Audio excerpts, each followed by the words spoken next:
Sunday morning, folks. On this Sunday morning, folks, we find it extremely hard to define as to what kind of person Shreyas Sasa used to be.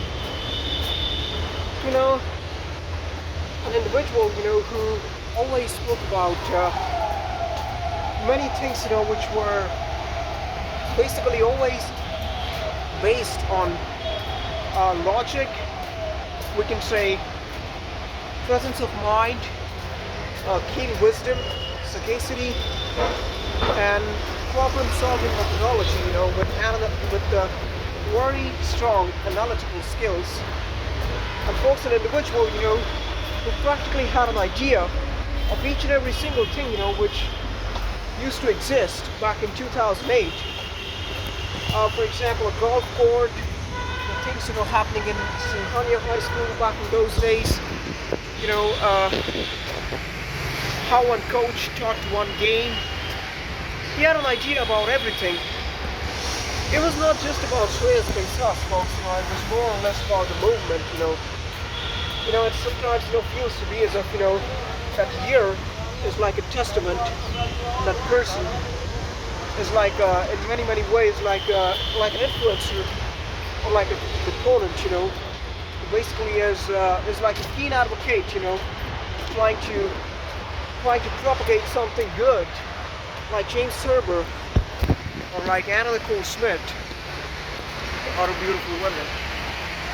Now, folks, with the 2008 culture, or Professor Nivedita Durwe, are probably going to be like two very comprehensive chapters.